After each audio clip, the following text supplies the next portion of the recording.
नमश्चण्डिकायै। ॐ श्रीदुर्गायै नमः। अथ सप्तश्लोकी दुर्गा। शिव उवाच देवि त्वम् भक्तसुलभे सर्वकार्यविधायिनि कलौ हि कार्यसिद्ध्यर्थम् उपायम् ब्रूहि यत्नतः। देव्युवाच शृणु देव प्रवक्ष्यामि कलौ सर्वेष्टसाधनम् मया तवैव स्नेहेनाप्यम् वा स्तुतिः प्रकाश्यते। ॐ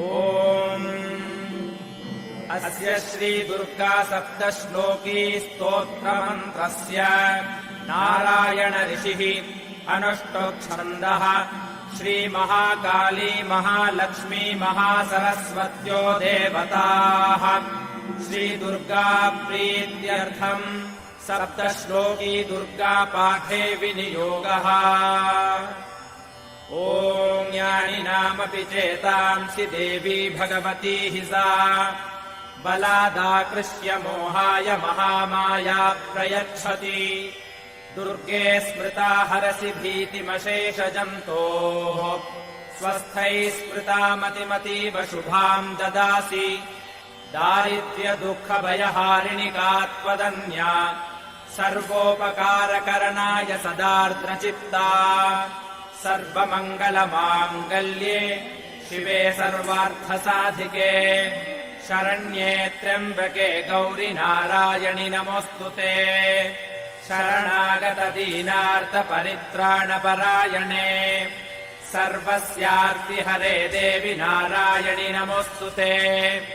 सर्वस्वरूपे सर्वेशे सर्वशक्तिसमन्विते भयेभ्यस्त्राहिनो देवि दुर्गे देवि नमोऽस्तुते।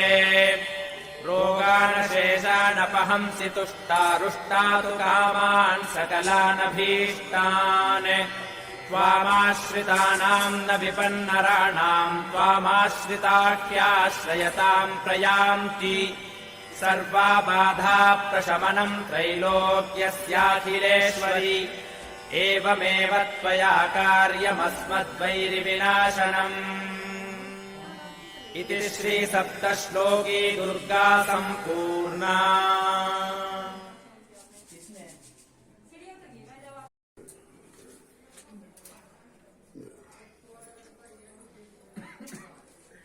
इधर दे दे। चलो चलो चलते भी जाओ जी आगे। बोल सच्चे दरबार की जय।